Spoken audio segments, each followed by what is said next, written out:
Hey everyone, Mosh here again. You know, there is one role-playing game that I always wanted to play and nobody would ever play with me.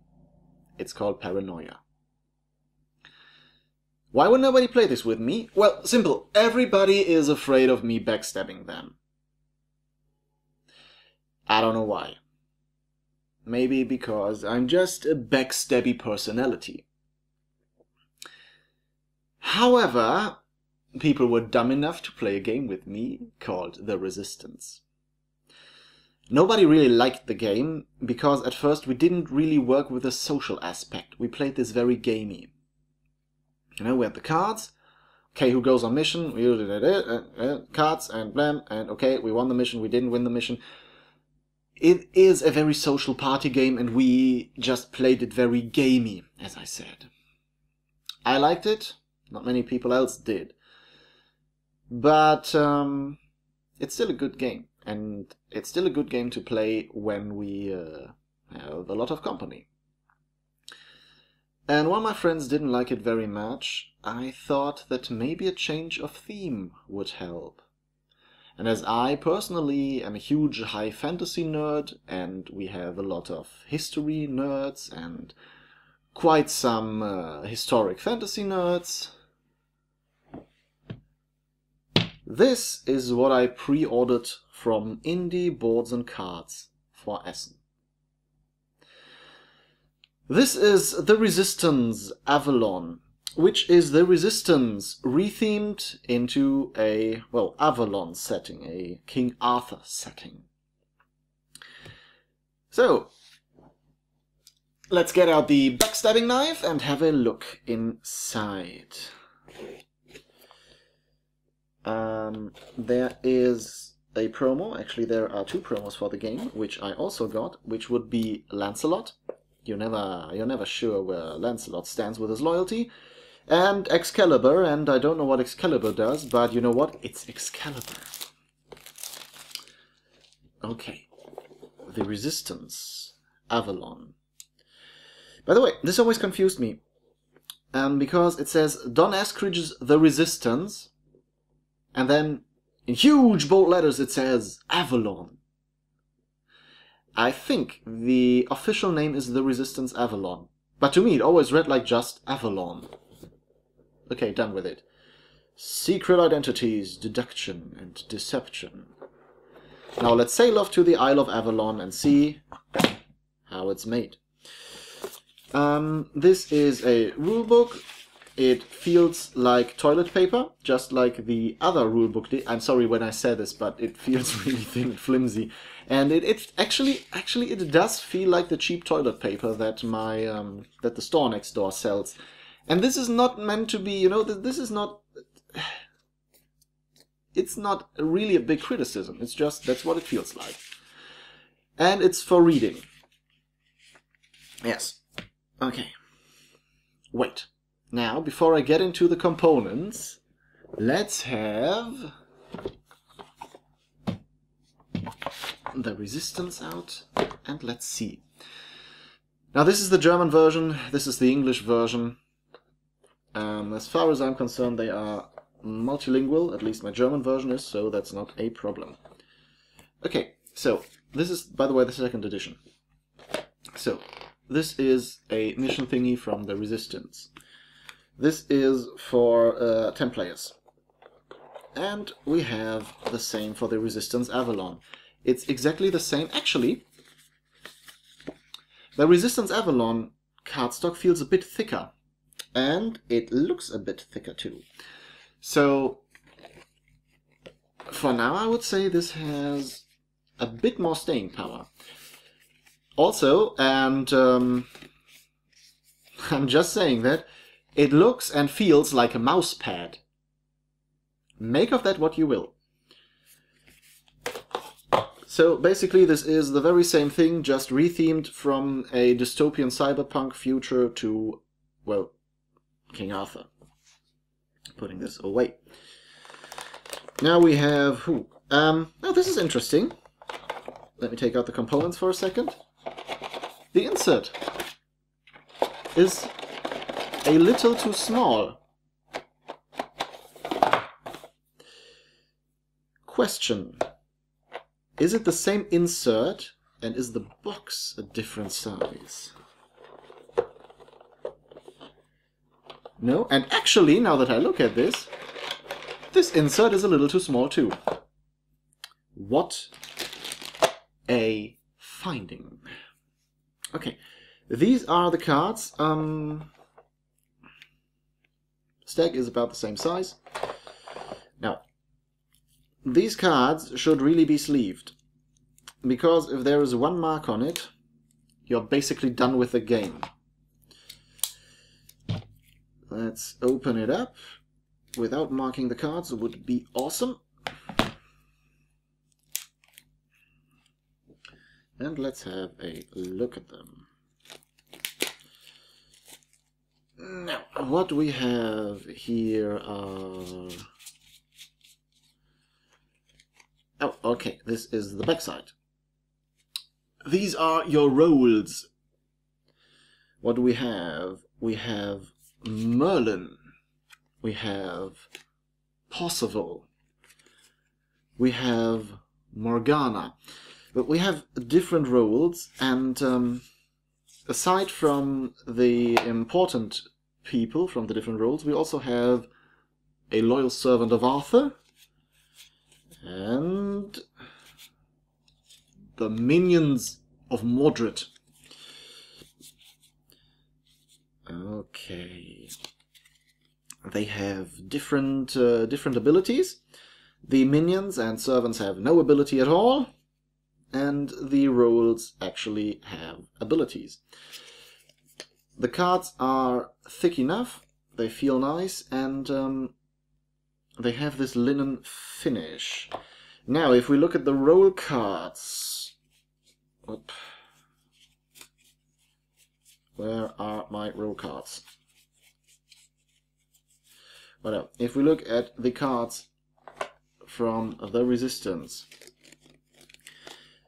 they are a little bit bigger, and they kind of feel better. They feel thicker, and the linen finish feels more pronounced. I'm not saying these are bad cards, I'm just saying they're a little smaller.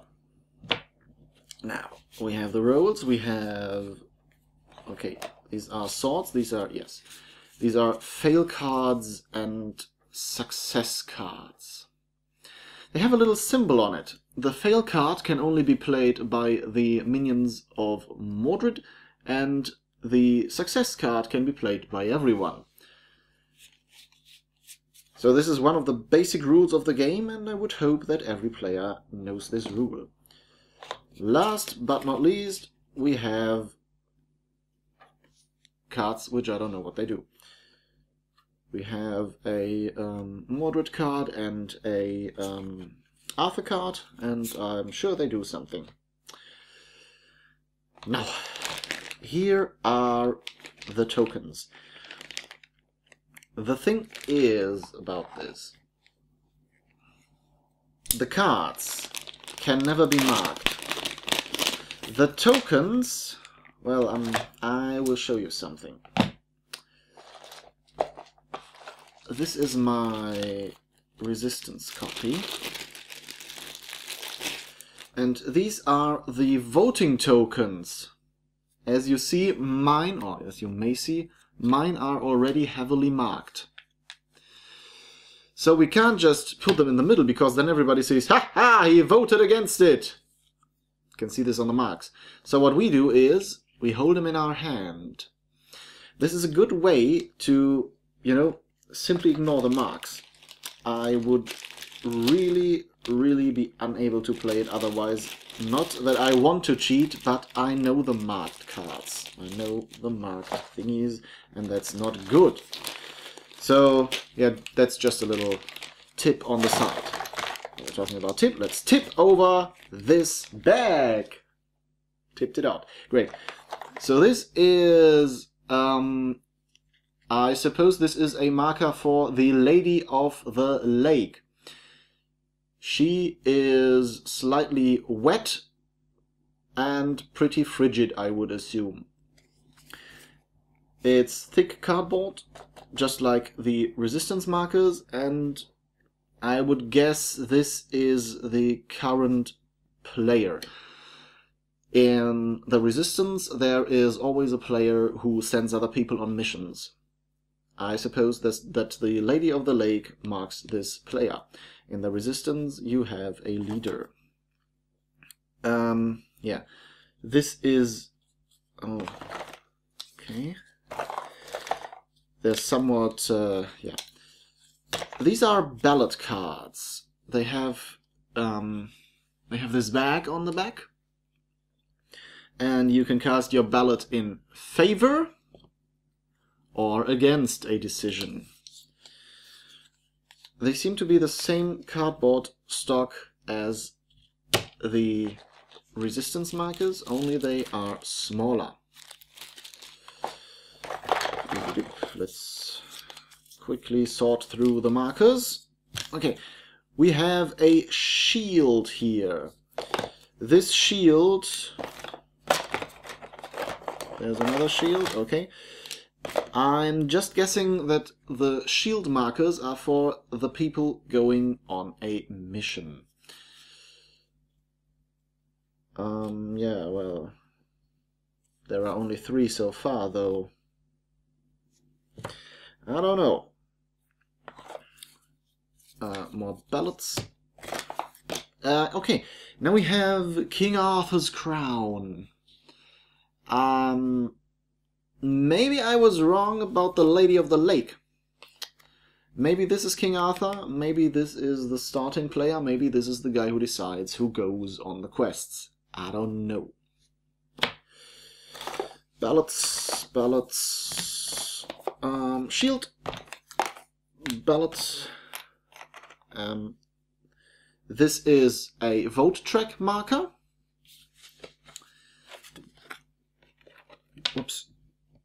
It goes on here, and you track how often King Arthur's vote has been rejected, and if it has been rejected too often, King Arthur loses the game. And here we have the quest markers. Either King Arthur's loyal servants won the quest, or the evil minions of Mordred.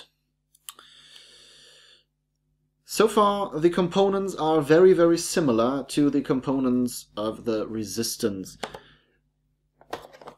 There's another shield, and that makes all we need.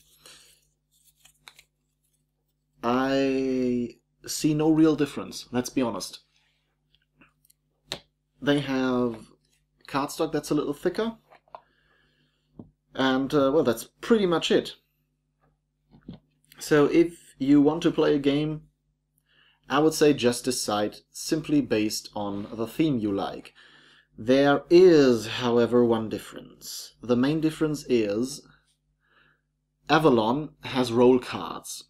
For example, you have Merlin, and the Mordreds have an assassin. Merlin knows every single knows every single one of Mordred's minions. However, if he uses this knowledge too extensively, and the assassin finds out who Merlin is and kills him, Mordred wins. On the other hand, the resistance may have neither Merlin nor assassin nor anyone else, no role cards. They do have plot cards, which changed the game up tremendously and were an incredible help for us when we found them. So, I would say... honestly, I don't know. I haven't played Avalon yet, but I really like the idea of the role cards. But the plot cards are just awesome. I would advise you to do the following. Either get the Resistance or get Avalon, and then just mix it. It would be quite easy to designate someone in the Resistance, for example, as Merlin. Let's say this is Merlin. It isn't printed on the card, but why not play with it? And let's say he's the assassin. Bam! Just play with it. the way you would with Avalon.